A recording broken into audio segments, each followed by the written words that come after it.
Processes in living organism part number 1 यामधील महत्त्वाची जी concept आहे ती कन्सेप्ट आहे ग्लायकोलिसिस. बाहेर करायला जाताना बाहेर करताना आपण विसरतोय. तुम्ही हा डायग्रामॅटिक जे रिप्रेझेंटेशन आहे मी समोर काढलेलं आहे एवढं फक्त डोळ्यासमोर ठेवायचं आणि त्याच्यावरून तुम्हाला सेंटेन्स राईट करून ग्लायकोलिसिस प्रोसेसची माहिती राईट करायची आहे. मग कसं आहे ते बघू आपण. The glycolysis process occur in cytoplasm. Where is glycolysis process occur? Glycolysis process occur in cytoplasm is the first sentence related to the glycolysis. Where is glycolysis process occur? Glycolysis process occur in cytoplasm. So what is mean by cytoplasm? Cytoplasm म्हणजे काय? Cytoplasm is a cell organelle. तो पेशीचा अंगक आहे. Observe. Is the cell and center of cell. The center part is called nucleus. सेलच्या याला केंद्रक म्हणतात, त्याला न्यूक्लियस म्हणतात. Outer part is cell membrane. Cell membrane म्हणजे पेशीचं आवरण. हे सेल मेम्ब्रेन आहे आउटर पार्ट त्या सेलचं. आणि हा जो पार्ट आहे हा इकडचा या न्यूक्लियसच्या अराउंड जो पार्ट दिसतोय हा पार्ट न्यूक्लियसच्या अराउंड जो पार्ट आहे इज कॉल्ड न्यूक्लियर मेम्ब्रेन त्याला म्हणतात. 8th स्टँडर्डला तुम्ही शिकलेले आहात. ही सेलची डायग्राम काढलेली आहे आणि हा जो सेलचा आउटर पार्ट आहे याला सेल मेम्ब्रेन म्हणजे पेशीचा आवरण. आणि हा केंद्रकामधला जो पार्ट आहे त्याला न्यूक्लियस म्हणतो. आणि न्यूक्लियसच्या भोवती जे आवरण आहे त्याला म्हणायचं न्यूक्लियर मेम्ब्रेन. आणि त्याच्यानंतर हा जो टॉपिकचा आहे हा जो पार्ट आहे उरलेला मिडलचा याच्यामध्ये अनेक सेल ऑर्गॅनल्स असतात. फॉर एक्झाम्पल माइटोकॉन्ड्रिया असेल त्याच्यामध्ये, त्यानंतर व्हॅक्युलोज असतील, व्हॅक्युलिज असतील, त्यानंतर खूप अशी वेगळे सेल वॉल असेल. तर या असे वेगवेगळे सेल ऑर्गॅनल्स त्याच्यामध्ये असतात. आणि हा जेली सारखा जो पार्ट आहे याला म्हणायचं cytoplasm. Cytoplasm found in fluid state. तो फ्लुइड स्टेट मध्ये जेली सारखा एक पार्ट आहे. तर हा सायटोप्लाझम आहे. आणि glycolysis process he generally operated in and occur in cytoplasm. तर तुम्हाला विचारतील ग्लायकोलिसिस ही प्रोसेस कुठे ऑपरेट केली जाते किंवा कुठे घडून येते, तर ती सायटोप्लाझम मध्ये आहे. हा टॉपिक आहे. तुम्हाला जर प्रिंट स्क्रीनशॉट घ्यायचे असेल तर तुम्ही घेऊ शकता. Next ready. So first topic related to the glycolysis is the first sentence. The glycolysis occur in cytoplasm. Second point, glucose is oxidized. Oxidized म्हणजे काय पण मी तुम्हाला आधीच्या व्हिडिओ मध्ये समजावलंय. आता मराठीतून सांगतोय. ऑक्सिडेशन म्हणजे काय? ही जर सेल असेल तर या सेल मध्ये ग्लुकोज येतो. सपोज एक ग्लुकोज मॉलिक्यूल आहे. The molecular formula of glucose is C6H12O6. या ग्लुकोज मॉलिक्यूल कसे तयार होतात? आपण प्रोटीन्स, लिपिड्स अँड फॅट्स वेगवेगळे फूड मटेरियल आपण डायजेस्ट करतो, बॉडीमध्ये जातात. बॉडीमध्ये गेल्यानंतर ग्लुकोज सेलमध्ये पोहोचतोय आणि या ग्लुकोज मधून एनर्जी बाहेर काढण्यासाठी ऑक्सिजनची गरज असते. मग oxygen energy glucose molecule break करायचा प्रयत्न करतो, त्याच्यातून एनर्जी बाहेर काढण्याचा प्रयत्न करतोय. आणि जेव्हा ऑक्सिजन हा प्रयत्न करतो त्याला म्हणायचं oxidation. So glucose molecule is step by step oxidized in this process. या प्रक्रियेमध्ये ग्लायकोलिसिस मध्ये ग्लुकोज मॉलिक्यूल ऑक्सिडाइज होतोय टप्प्याटप्प्यात.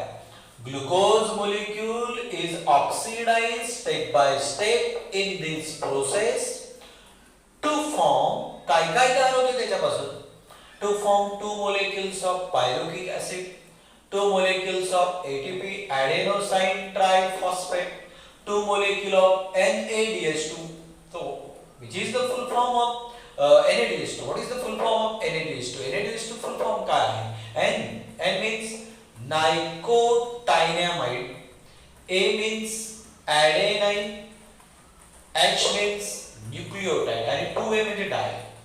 So nicotinamide adenine dinucleotide is the full form of NADH2. हा फॉर्म्युला तुम्हाला माहित आहे, हा वॉटरचा आहे. सेकंड टॉपिक काय, glucose is step by step oxidise in this process. या प्रक्रियेमध्ये ग्लुकोज ऑक्सिडाइज होतो टू फॉर्म काय तयार होते, 2 molecule of pyruvic acid, 2 molecule of ATP, 2 molecule of NADH2, 2 molecule of water. हे सेकंड टॉपिक आहे. And then pyruvic acid is converted into, further pyruvic acid is converted into, या pyruvic acid चे convert कशामध्ये करतात, acetyl coenzyme A. काय करतो acetyl coenzyme A? acetyl coenzyme A हा energy production साठी वापरला जातो. एन्झाइमचा हा प्रकार आहे. acetyl coenzyme A is a type of enzyme and it is also helpful for energy production, oxidation. Oxidation मध्ये त्याची गरज आहे. ऑक्सिडेशन करून एनर्जी तयार करण्यासाठी, प्रिपेअर करण्यासाठी त्याचा उपयोग होतो. सो एनर्जी प्रोडक्शन साठी हा एन्झाइम महत्त्वाचा असतो. बघा बॉडीमध्ये ग्लुकोज गेलाय, ग्लुकोजला ऑक्सिडाइज करतात. ऑक्सिडाइज केल्यानंतर काय तयार होतं, two pyruvic acid, two ATP, two NADH2, two H2. Further pyruvic acid is converted into, pyruvic ऍसिडचं रूपांतर कशामध्ये करतात, acetyl coenzyme A. And then in this process to release, finally release कुठले substance release होतात, NADH2 and CO2 is released in this process. या प्रक्रियेमध्ये हे दोघे रिलीज होतात. तर अशा पद्धतीने ही जी प्रक्रिया आहे हिला आपण ग्लायकोलिसिस म्हणतात. पुन्हा एकदा तुमच्यासाठी स्कॅन करतोय. Glycolysis process occur in cytoplasm. Second topic, in this process glucose is step by step oxidized to form काय तयार होत आहे, 2 molecule of pyruvic acid, 2 molecule of ATP, 2 molecule of NADH2, 2 molecule of H2 हे तयार होतात. And then pyruvic acid is converted into, त्याचं रूपांतर कशात करतात, acetyl coenzyme A is also helpful for the production of energy. And then NADH2 and CO2 release final in this process. आणि शेवटी NADH2 आणि CO2 या प्रक्रियेतून रिलीज होतात. ऑब्झर्व करा. तर अशा पद्धतीने ही सगळी प्रोसेस आहे ती आहे ग्लायकोलिसिस. तर तुम्हाला हे सगळे पॉइंट राईट करायचे असतील तर स्क्रीनशॉट घ्या. Then another topic is the tricarboxylic acid cycle.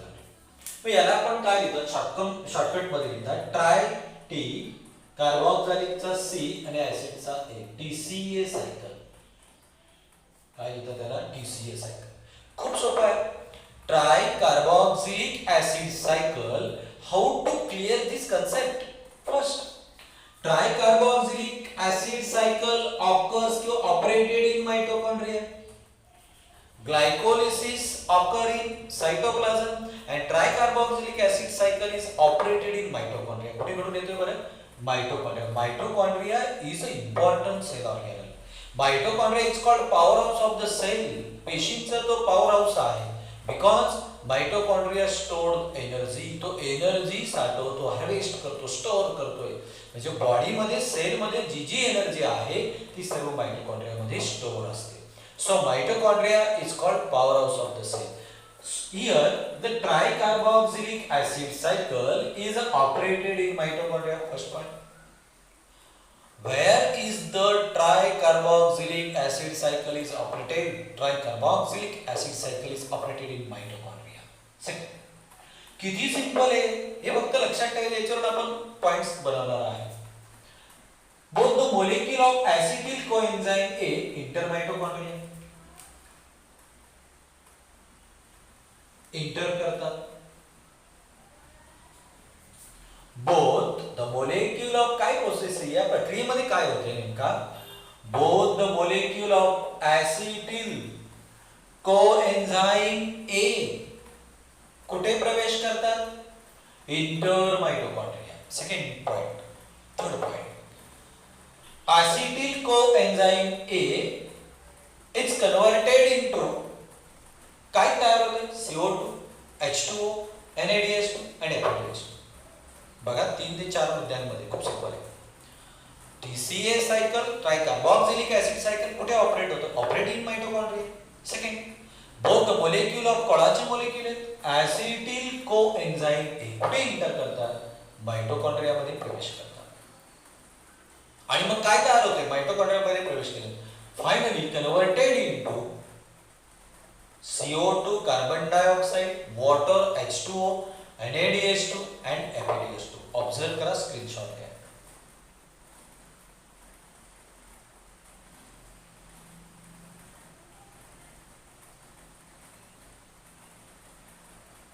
ठीक आहे. पुढे आपण बघू महत्वाची कन्सेप्ट आहे tricarboxylic acid cycle operated in mitochondria. Point number first. Point number second. Both the molecule of acetyl coenzyme A inter करतात. कुठे इंटर करतात? माइटोकॉन्ड्रिया मध्ये. आणि मग इंटर केल्यानंतर एक प्रोडक्ट तयार होतात. पण त्याचं काय होतंय? Oxidise. Then triacetyl coenzyme A is completely oxidized in this process and to form carbon dioxide, H2O, NaDH2 and FADH2. तर अशा पद्धतीने ही प्रोसेस आहे ट्रायकार्बोक्सिलिक ऍसिड सायकल. सिंपली कुठे ऑपरेट होते? माइटोकॉन्ड्रियामध्ये. या ऍसिटिल कोएचे दोन्ही मोलेक्यूल कुठे एंटर करतात? माइटोकॉन्ड्रिया. त्यानंतर ऍसिटाइल कोएन्झाइमला कंप्लीटली ऑक्सिडाइज होतो आणि काय तयार होतात? CO2, H2O, NaDH2 and FADH2. यानंतर आपण पाहतो एक महत्त्वाची रिएक्शन आहे इलेक्ट्रॉन ट्रान्सफर चेन रिएक्शन. काय ही रिएक्शन आहे आणि हिला आपण कसं लक्षात ठेवू शकतो? ही तुम्हाला फिगर डोळ्यासमोर ठेवायचं पूर्ण गोष्ट आहे. डायग्रामॅटिक रिप्रेझेंटेशन आहे, ते ऑब्झर्व करायचे आहे, त्याच्यावर आपण लिहिणार आहोत. So molecule of NaDH2, molecule of NaDH2 and FADH2 participate in electron transfer chain reaction. Which molecules participate in electron transfer chain reaction? Electron transfer chain reaction मध्ये कुठले मोलेक्यूल सहभागी होतात? The molecule of NaDH2 and FADH2 participate in electron transfer chain reaction. So point number first for this topic. Point number second, 3 molecule of ATP is obtained from NaDH2. Above this process, या प्रक्रियेमधून 3 molecules of ATP is obtained from each NaDH2 and 2 molecules of ATP is obtained from each FADH2. NaDH2 पासून ATP चे किती molecule obtain होतात? 3 molecules. ATP means energy rich compound.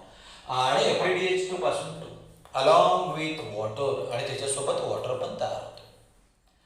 Electron transfer chain reaction मध्ये कोण आहे? कुठे operate होते? So electron transfer chain reaction is operated in mitochondria. Glycolysis operated in cytoplasm. Tricarboxylic acid cycle operate in mitochondria and finally electron transfer chain reaction is operated in mitochondria. Where is electron transfer chain reaction is operated in mitochondria. खूप simple आहे.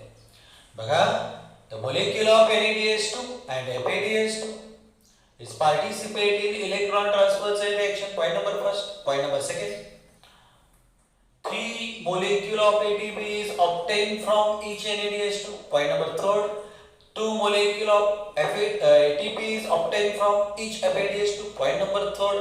Point number 4, along with water is formed in this process. पाणी पण तयार, the water create होतं. Finally, electron transfer chain reaction is operated in mitochondria. कुठे operate होते बरं? Mitochondria. तर हे पॉइंट्स तुम्हाला त्याच्यामध्ये लिहायचे आहेत. तर अशा पद्धतीने हे पूर्ण कन्सेप्ट आहे.